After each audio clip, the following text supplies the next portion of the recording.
Yes बेटा, good afternoon. सभी को मेरी वॉइस आ रही है ना? Yes ma'am. ओके, तो today we are going to start the topic inflammation. ठीक है, इन्फ्लेमेशन टॉपिक हम आज स्टार्ट करेंगे। क्लियर है सबको? अगर हम हिंदी में बात करते हैं तो इन्फ्लेमेशन क्या होती है? सूजन। ठीक है, क्लियर है सबको? भाई यस और नो रिप्लाई करो। Ma'am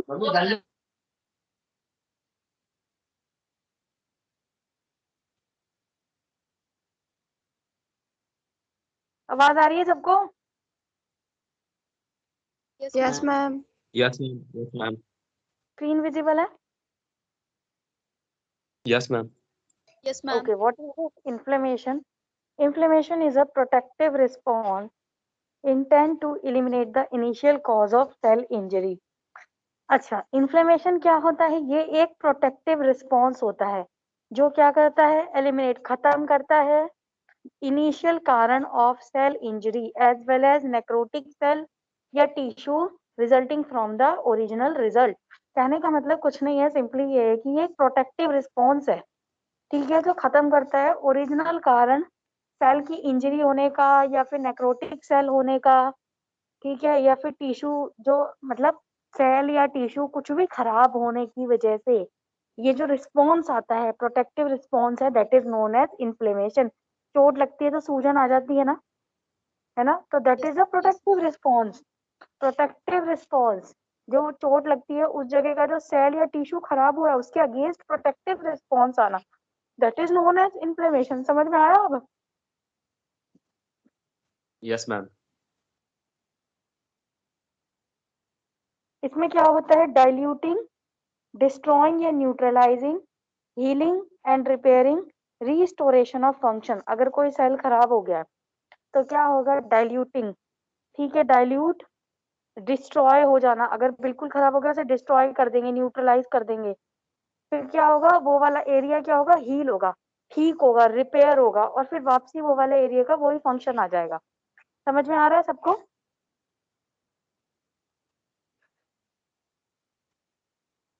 Yes, ma'am. Yes, yes ma'am. Okay, ठीक है। क्या कारण है इन्फ्लेमेशन के?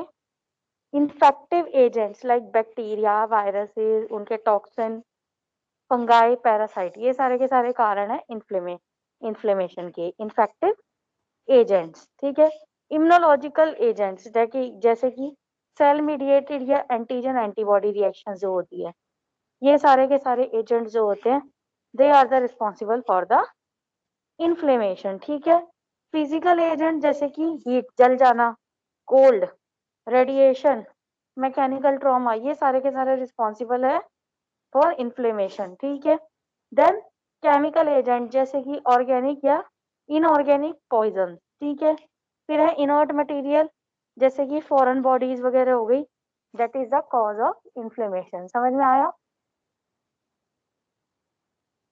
समझ आया बेटा? यस और no?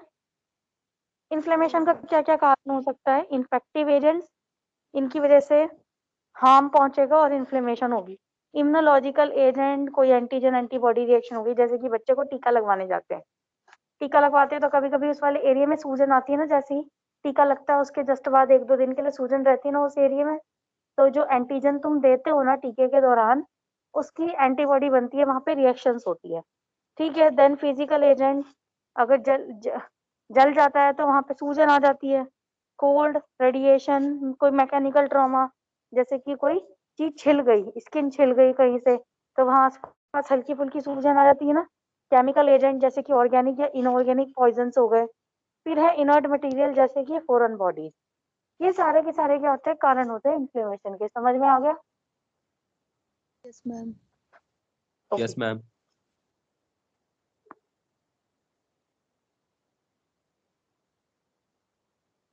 Okay, now signs of inflammation. क्या क्या साइन हमें दिखते हैं इन्फ्लेमेशन के? 4 कार्डियल साइन होते हैं इन्फ्लेमेशन के, ठीक है, जिसे हम सेल्सस बोलते हैं। 4 साइन होते हैं इन्फ्लेमेशन के, जिसे हम क्या बोलते हैं? सेल्सस। पहला है रूबर, RUBOR, that is redness, tumour, swelling, calorie, heat, ठीक है। डोलोर, पेन होना, ठीक है। रेडनेस आनी, स्वेलिंग आनी, उस जगह पे थोड़ा गरम गरम होना और पेन होना। और पांचवा साइन जो है लॉस ऑफ फंक्शन, ठीक है। ये जो आर विर्को नाम के साइंटिस्ट थे, इन्होंने पांचवा साइन दिया है। बाकी AC सेल्सियस नाम के साइंटिस्ट जो थे, उन्होंने ये 4 साइन दिए हैं इन्फ्लेमेशन के। इन्होंने बोला कि लॉस ऑफ फंक्शन भी इन्फ्लेमेशन के अंदर इंक्लूड होता है। समझ में आ रहा है? Yes, ma'am. इसको नोट करो, Yes, sign of ma'am. Inflammation. Yes, ma'am. Sign of, सबसे पहले तो इसकी डेफिनेशन को नोट करो, इन्फ्लेमेशन क्या होता है, नोट करिए। Okay, ma'am.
हो गया मैम।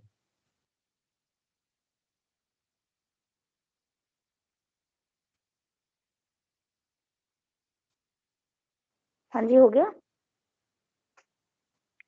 No, ma'am. करिए फिर।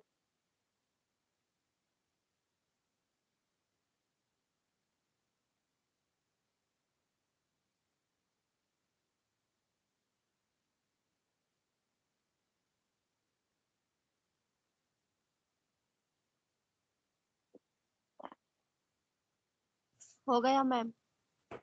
ठीक है, okay. Now signs of inflammation. 4 cardinal signs हैं, rubor, tumor, calor and dolor, ठीक है। Redness, swelling, heat and pain. Fifth sign जो है लॉस ऑफ फंक्शन। ये जो 4 साइन है ये AC सेल्सियस साइंटिस्ट ने दिए थे, और फिफ्थ जो है आर विर्को ने दिए थे, ठीक है। इसको नोट करिए, साइंस ऑफ इन्फ्लेमेशन।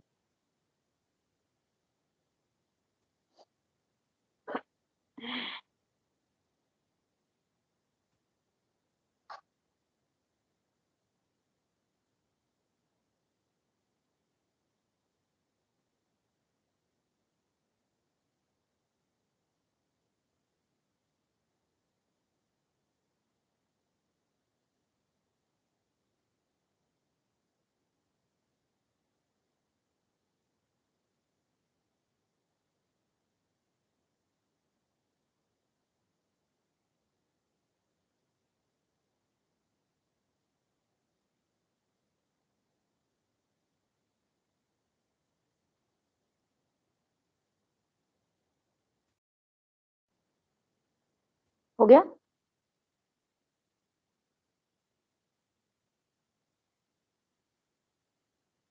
यस और no? No, ma'am. Yes, yes, No, ma'am. ma'am.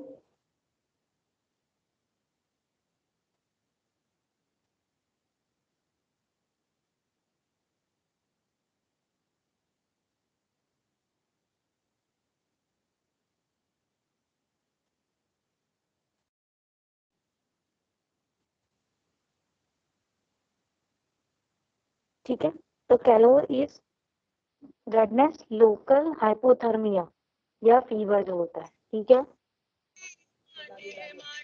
रूबोर सब रहते हैं।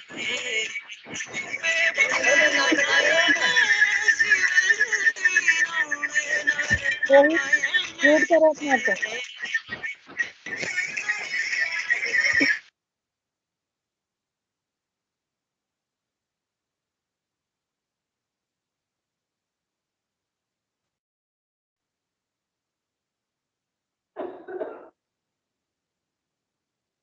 हाँ जी, कैलोर इज द हीट, ठीक है। लोकल हाइपोथर्मिया, थर्मिया मतलब टेम्परेचर, ठीक है, फीवर।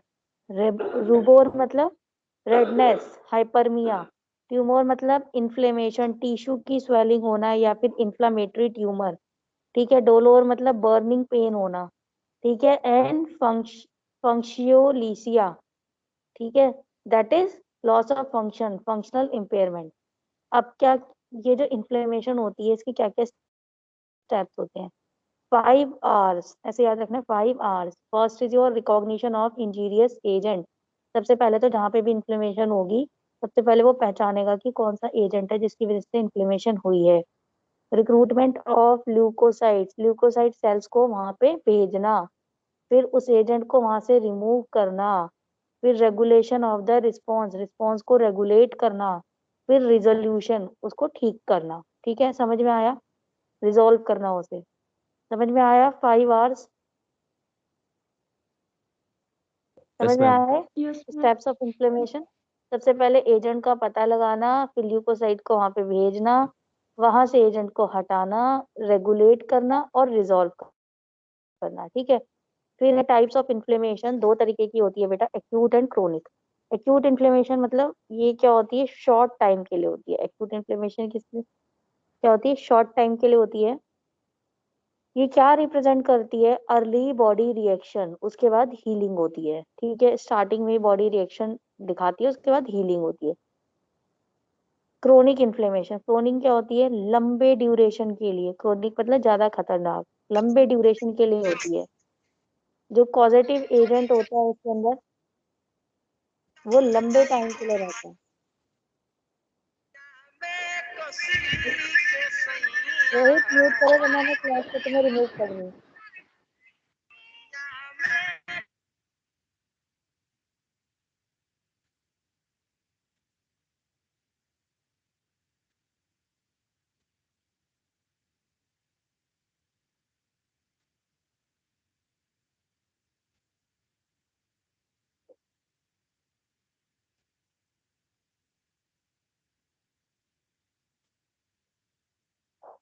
ठीक है, एक्यूट शॉर्ट ड्यूरेशन के लिए होती है और ये रिप्रेजेंट करती है अर्ली बॉडी रिएक्शन को, उसके बाद हीलिंग होती है। क्रोनिक क्या होता है, थोड़ी ज्यादा खतरनाक होती है, लंबे टाइम के लिए होती है और इसका पॉजिटिव एजेंट लंबे टाइम के लिए रहता है, ठीक है। Another variant chronic active inflammation, एक और होती है क्रोनिक एक्टिव इन्फ्लेमेशन। इसमें क्या होता है, स्टूमुलस जो होता है वो इस तरीके से होता है कि ये इंड्यूस करता है chronic inflammation from the beginning. Starting से ही क्रोनिक इन्फ्लेमेशन होती रहती है और लंबे टाइम तक रहती है, ठीक है।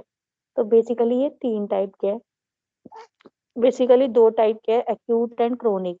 फिर क्रोनिक एक्टिव इन्फ्लेमेशन जो है वो क्रोनिक का ही पार्ट है, लेकिन इसके अंदर क्या होता है, स्टार्टिंग से ही क्रोनिक इन्फ्लेमेशन होती है। समझ में आ रहा है यस मैम। सबको। Yes ma'am. Now acute inflammation, ठीक है। एक्यूट इन्फ्लेमेशन क्या होता है, मेन फीचर्स जो होते हैं एक्यूट इन्फ्लेमेशन के, ये क्या होते हैं, accumulation of fluid and plasma at the affective site. जहाँ पे इन्फ्लेमेशन होनी है, एक्यूट इन्फ्लेमेशन जहाँ पे चोट लगी है और एक्यूट इन्फ्लेमेशन होनी है, वहां पे क्या होता है, प्लाज्मा, ब्लड के अंदर प्लाज्मा होता है, पता है सबको। Yes yes ma'am. Ma'am. Blood cells होते हैं और प्लाज्मा होता है जो फ्लूइड पार्ट होता है। तो वहां पे fluid and plasma affected area पे जाके जमा हो जाता है। फिर इंट्रावस्कुलर एक्टिवेशन ऑफ प्लेटलेट्स, अब क्या होगा कि प्लेटलेट्स एक्टिवेट हो जाएंगे वहां पे, ठीक है। Polymorphonuclear neutrophils as inflammatory cells, वहां पे न्यूट्रोफिल्स जो होंगे वो एज अ इंफ्लेमेटरी सेल्स की तरह वर्क करेंगे। ये देखो डायग्राम, नॉर्मल क्या है ये देखो, आर्टरियोल्स है ये जो रेड और ब्लू कलर की है। एक्स्ट्रा सेल्यूलर सेल के बाहर का मैट्रिक्स है ये व्हाइट कलर का जो है, और ये मैक्रोफेजेस है इसमें। ठीक है, जब इन्फ्लेम्ड होगा तो क्या होगा, यहाँ पे देखो मोटा मोटा दिख रहा है ना, सूजन है यहाँ पे। यहाँ पे आर्टरियोल्स डायलेट हो जाएगी, फैल जाएगी। ठीक है, कैपिलरीज भी फैल जाएगी, वेन्यूल्स भी डायलूट हो जाएगी, फैल जाएगी। न्यूट्रोफिल सारे के सारे यहाँ पर आके जमा हो जाएंगे। ठीक है, और यहाँ पे क्या होगा, फाइब्रिन और अदर प्लाज्मा प्रोटीन जो है जमा हो जाएंगे। समझ में आ रहा है? मेन फीचर्स क्या है, यहाँ पर फ्लूइड और प्लाज्मा प्रोटीन जाके जमा हो जाते हैं, प्लेटिलेट्स एक्टिवेट हो जाते हैं, और न्यूट्रोफिल यहाँ पे काफी सारे इकट्ठे हो जाते हैं। ठीक है, एज अ इन्फ्लेमेटरी सेल। समझ में आ रहा है? Yes, ma'am. Yes, ma'am. Yes, ma'am. सबको आ रहा है? Yes ma'am. Yes, ma'am. Now ma'am मुझे एक डाउट है मैम। बोलो जी।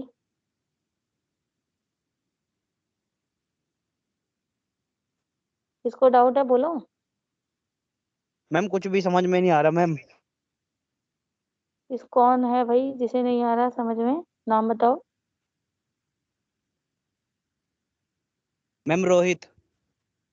रोहित, ये पहली क्लास है ना तुम्हारी शायद? जी मैम। इससे पहले तुमने एक भी क्लास नहीं ली है ना रोहित? No ma'am.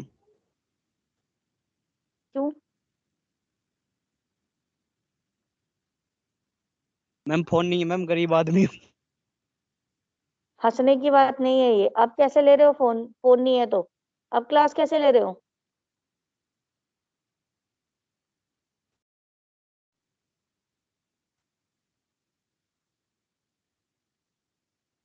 बाकी स्टूडेंट को समझ में आ रहा है? मैम चुरा के ला। Yes, ma'am. Yes, ma'am. आ रहा है।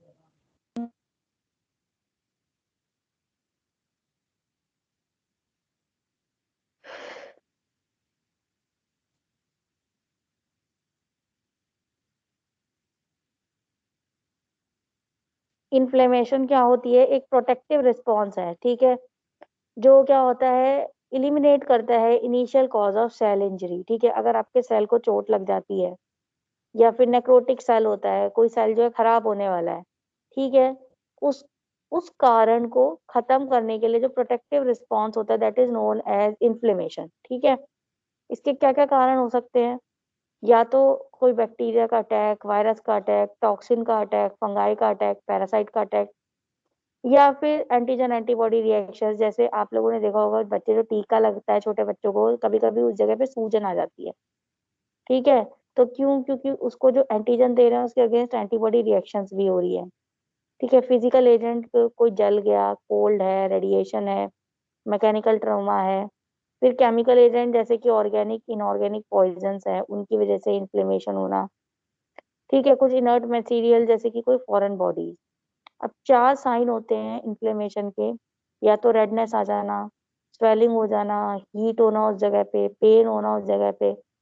फिफ्थ साइन जो है लॉस ऑफ फंक्शन, जो आर बिल्को नाम के साइंटिस्ट ने दिया था। एसी सेल्सियस नाम के साइंटिस्ट ने 4 साइन ही दिए थे। ठीक है, अब जब इन्फ्लेमेशन होती है तो उसके 4 स्टेप होते हैं, 5 स्टेप होते हैं, जिसे हम 5 आर्स के नाम से जानते हैं। सबसे पहले तो रिकॉग्निशन ऑफ इंजीरियस एजेंट, किस कारण की वजह से इंजरी हुई है। ठीक है, फिर वहां पे क्या होगी, लीकोसाइट आके इकट्ठा हो जाएंगे। लीकोसाइट्स क्या होते हैं, सेल्स होते हैं। ठीक है, फिर रिमूवल ऑफ द एजेंट, जो एजेंट है, इंजीरियस एजेंट है, सबसे पहले तो उसे वहां से हटाएंगे। फिर regulation of the response, response को रेगुलेट करेंगे और रिजॉल्व करेंगे उस प्रॉब्लम को। ठीक है, तो ये 5 स्टेप इन्वॉल्व होते हैं इन्फ्लेमेशन होने में। 2 तरीके की इन्फ्लेमेशन होती है, एक्यूट एंड क्रोनिक। एक्यूट मतलब कम खतरनाक, क्रोनिक मतलब ज्यादा खतरनाक। शॉर्ट ड्यूरेशन के लिए होती है एक्यूट, और ये क्या होता है, अर्ली बॉडी रिएक्शन होती है which is followed by healing. ठीक है, स्टार्टिंग की सही बॉडी रिएक्शन होती है जिससे आगे धीरे धीरे ठीक हो जाता है। क्रोनिक में क्या होता है, लंबे टाइम तक होता है, और पॉजिटिव एजेंट जो होता है जिसके कारण होता है वो लंबे टाइम तक रहता है। क्रोनिक एक्टिव इन्फ्लेमेशन होता है एक, जिसमें क्या होता है, स्टिमुलस इस तरीके से दिया जाता है कि क्रोनिक इन्फ्लेमेशन जो है स्टार्टिंग से ही हो।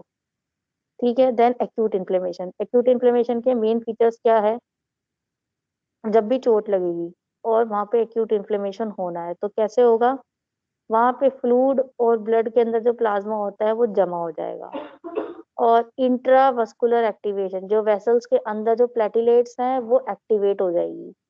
ठीक है, polymorphonuclear neutrophil as a inflammatory cells.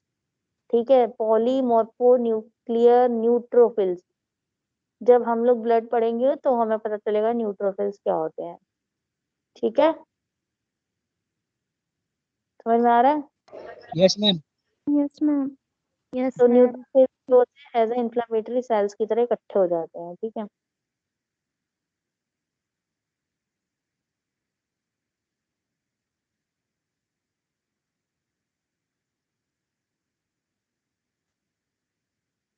ठीक है। अब एक्यूट इन्फ्लेमेशन डिवाइड होता है दो इवेंट्स के अंदर,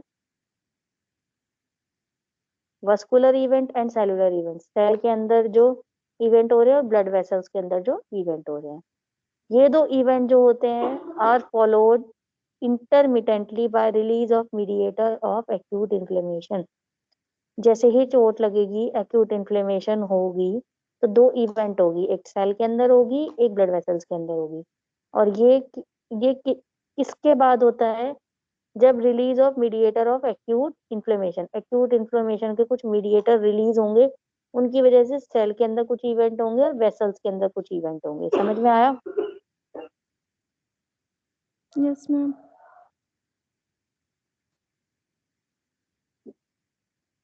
टाइप्स ऑफ इन्फ्लेमेशन नोट कर लिया? Yes ma'am. No ma'am. इसे आप पहले नोट करिए, टाइप ऑफ इन्फ्लेमेशन। मैम कर लिया मैम मैंने।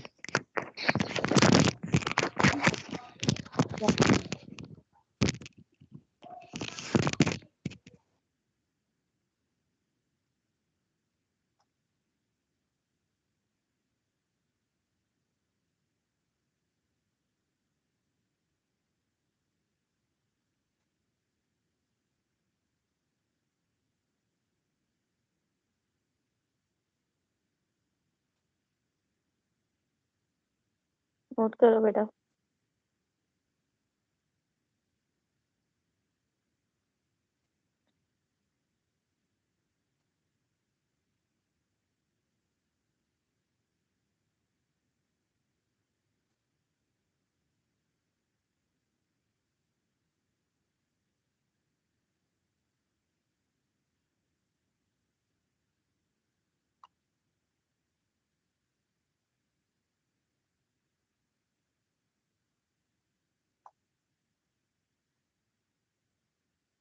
नोट कर रहे हैं सभी student types of inflammation?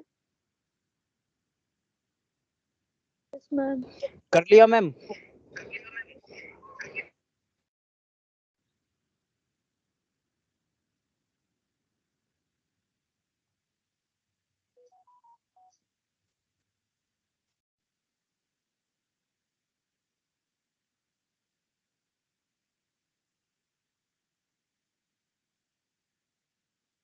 Ma'am phone आ रहा है मैम आपका।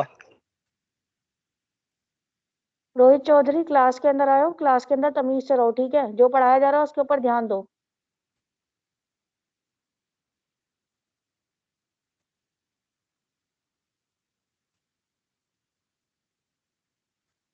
समझने की कोशिश तो कर नहीं रहे हो टॉपिक? और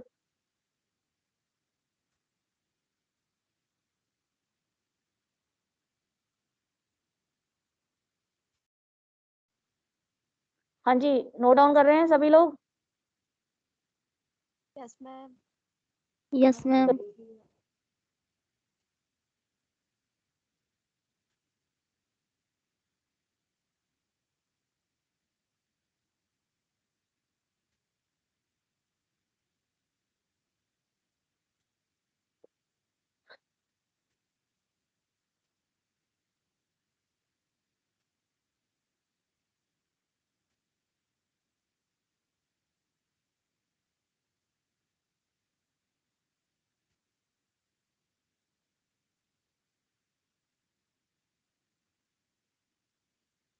हो गया?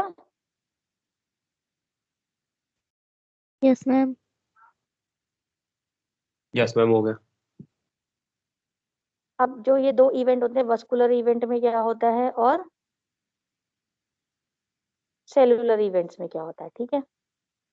वस्कुलर इवेंट के अंदर क्या होता है, वस्कुलर मतलब ब्लड वेसल्स, ठीक है। Change in vascular calibre and flow, जो उसके अंदर फ्लो हो रहा है उसके अंदर चेंजेस आएंगे और वस्कुलर कैलिबर के अंदर चेंजेस आएंगे। इंक्रीज्ड वस्कुलर परमिएबिलिटी, परमिएबिलिटी मतलब अपने अंदर से पास होने की क्षमता, ठीक है। तो वस्कुलर परमिएबिलिटी इंक्रीज हो जाएगी और vascular calibre and flow change हो जाएगा। Changes in vascular calibre and flow में क्या होगा, changes in blood vessel begin rapidly after the infection और इंजरी, जैसे ही इंजरी होगा या इन्फेक्शन होगा उसके बाद ही ब्लड वेसल के अंदर चेंजेस आने शुरू हो जाते हैं, ठीक है। बट ये है कि इन्फेक्शन होगा या इंजरी होगी तो डिपेंड करेगा, वेरिएबल रेट्स के अंदर चेंजेस आएंगे, किसी में ज्यादा किसी में कम, ठीक है। Depending on nature and severity of the original inflammatory stimulus, किस पे डिपेंड करेगा, कैसा नेचर है और कितना सीवियर ओरिजिनल इन्फ्लामेटरी स्टिमुलस है, मतलब कि कैसा है वो एजेंट जिसकी वजह से वो जो है इंजरी हो रही है या इन्फेक्शन हो रहा है, ठीक है। उस पर डिपेंड करेगा कि कितनी रेट से चेंजेस आएंगे ब्लड वेसल्स के अंदर। समझ में आया?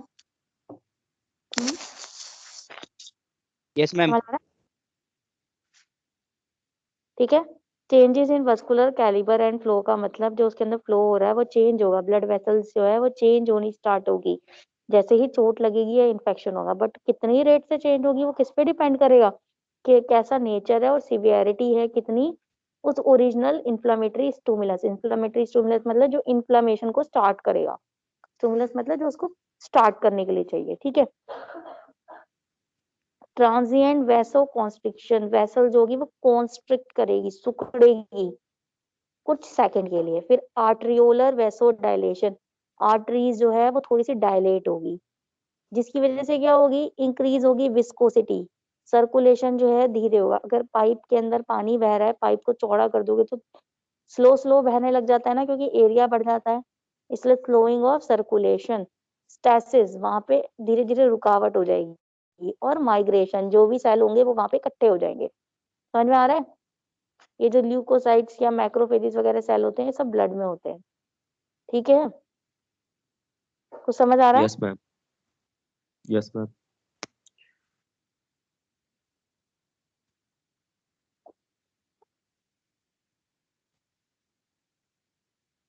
Endothelial cell contraction lead to the intercellular gap in post capillary venules।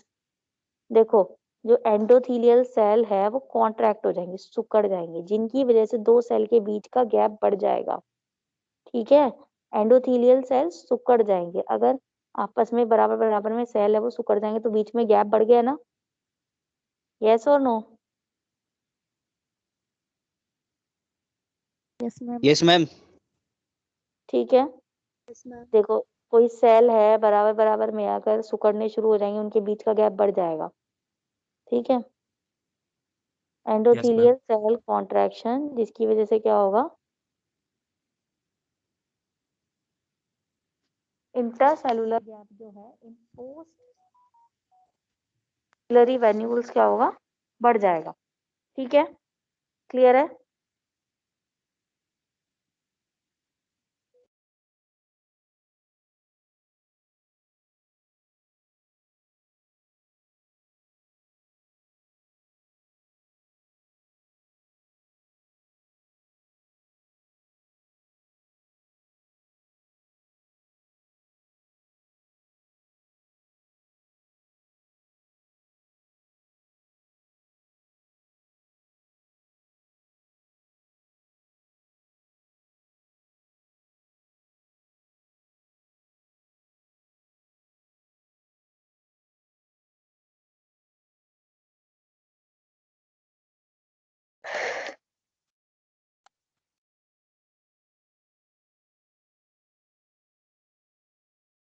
समझ में आया? वॉइस आ रही है मेरी? यस मैम, आ रही है। Yes ma'am. Okay. Yes, ma'am. Ma'am मुझे नहीं आ रही आपकी आवाज। नहीं आ रही तो तुम्हारे नेटवर्क इशू है बेटा, सबको आ रही, तुम्हें नहीं आ रही। मैम कट रही है थोड़े थोड़े। हाँ तो नेटवर्क की दिक्कत है तुम्हारे।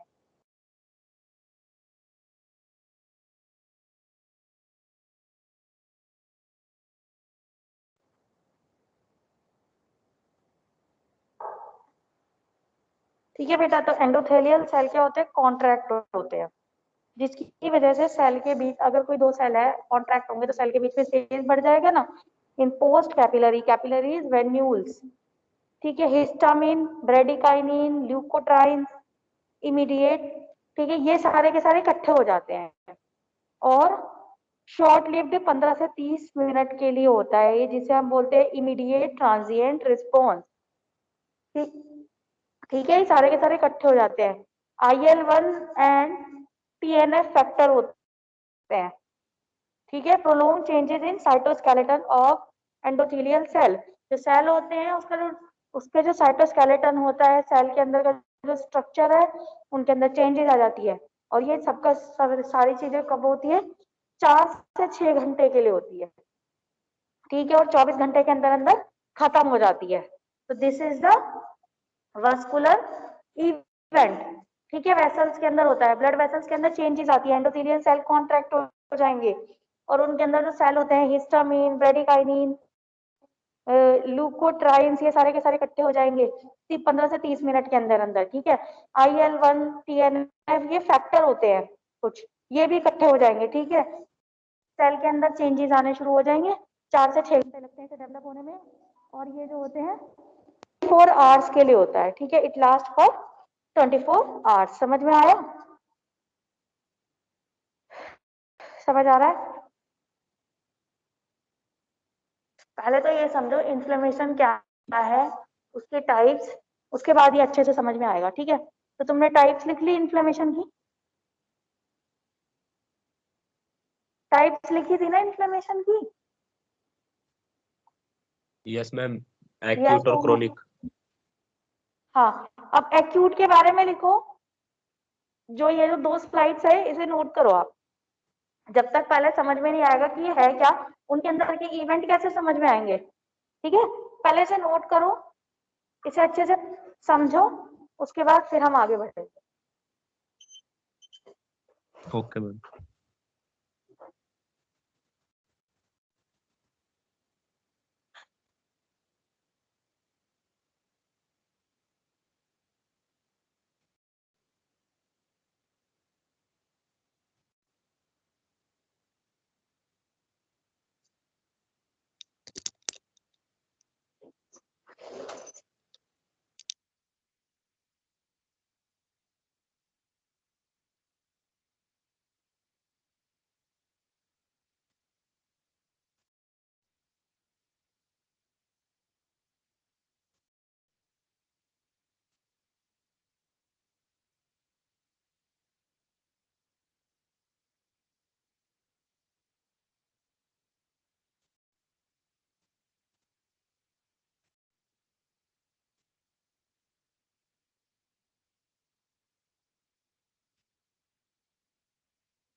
आवाज आ रही है मेरी?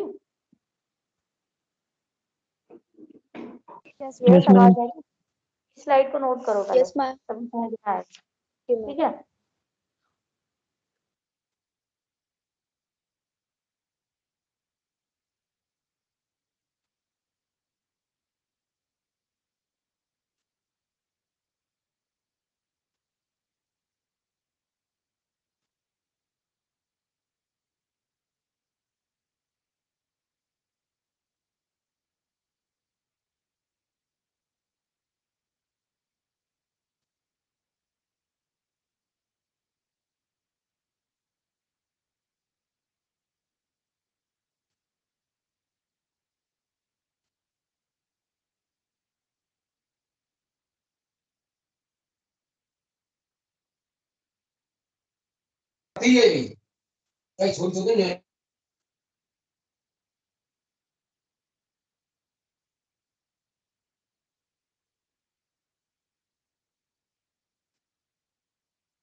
बेटा नोट कर रहे हो ना सभी? Yes ma'am. देखो जब तक तुम्हें ये नहीं पता चलेगा कि एक्यूट इन्फ्लेमेशन क्या है, क्रोनिक क्या है, तब तक उसके अंदर की चीजें कैसे समझ में आएगी, है ना? Yes, यस और ma'am. नो? ठीक है, पहले Yes, आप इसे ma'am. नोट करिए। आज मैं सिर्फ एक्यूट और क्रोनिक है क्या ये बताऊंगी, इसके अंदर का नेक्स्ट क्लास में डिस्कस करेंगे। पहले तुम्हें ये Okay, समझना ma'am. जरूरी है।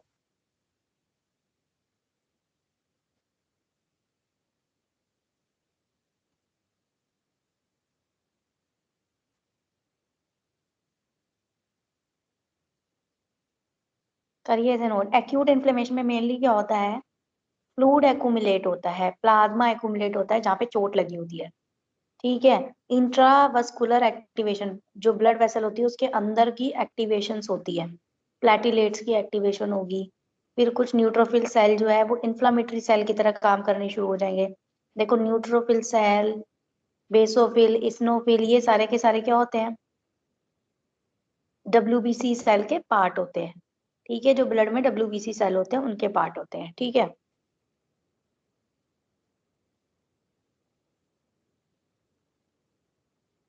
ये देखो एक्यूट इन्फ्लेमेशन का एक डायग्राम भी बना हुआ है, जो रेडनेस हो रही है फेस पे।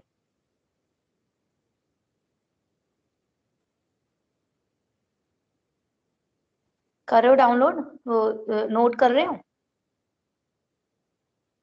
Yes, Yes, ma'am. ma'am. Ma'am screenshot ले लिया मैम, नोट कर लेंगे बाद में। जब मैं नोट करने के लिए बोलूँ ना रोहित, तो नोट किया करो, स्क्रीनशॉट ही का ही काम होता ना। तो मैं वैसे भी तुम्हें ये पीपीटी जो है शेयर करूंगी, ठीक है। अगर स्क्रीनशॉट का ही काम होता तो फिर मैं तुम्हें नोट करने के लिए क्यों बोलूं?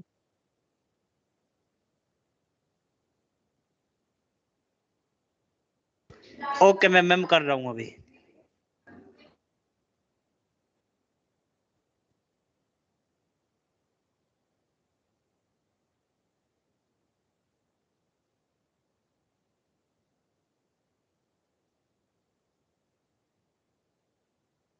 ठीक है बेटा, कुछ कुछ समझ में आ रहा है अब क्या होता है इन्फ्लेमेशन, उसके 5 साइंस, और उसके अंदर क्या क्या स्टेप्स होते हैं और कितने तरीके के होते हैं, समझ में आया?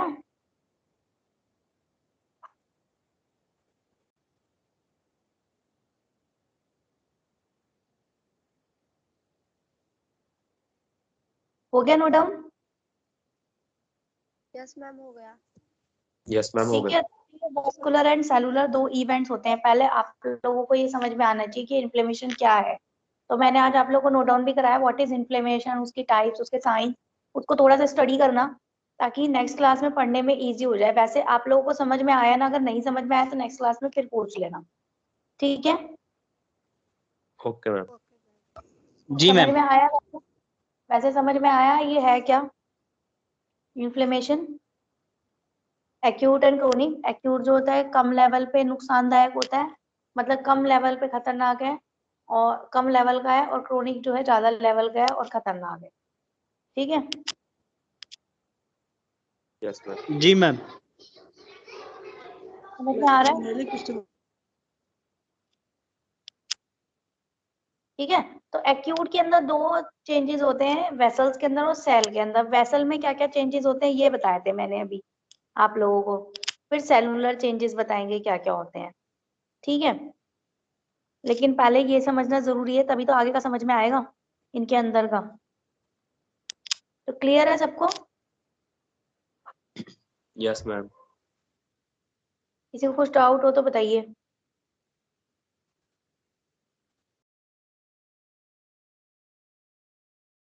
Any doubts?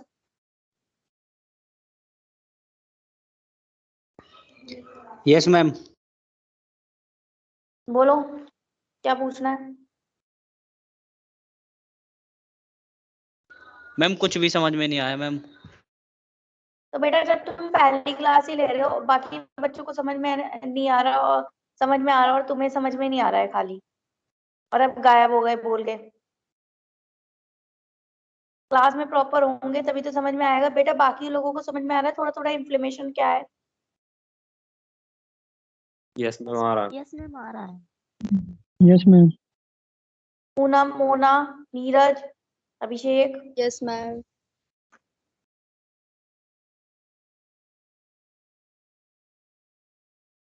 चलिए ठीक है। आप पहले ये जो मैंने आप लोगों को नोट भी करवाया, व्हाट इज इन्फ्लेमेशन, इसके टाइप्स, साइन वगैरह है, ये सब आप करिए। उसके बाद नेक्स्ट क्लास में इसकी डिटेल में बताऊंगी मैं, क्योंकि अगर आज डिटेल बताऊंगी तो समझ में नहीं आएगा। ठीक है। तो हमने आज पढ़ा what is inflammation, types of inflammation, acute and chronic. Acute come time के लिए रहता है, क्रोनिक लंबे टाइम के लिए रहता है। ठीक है। Yes ma'am. मैम हाँ मैम स्टेरिलाइजेशन के नोट्स भेज देती प्लीज। हाँ, मैं सेंड कर दूंगी। ठीक है।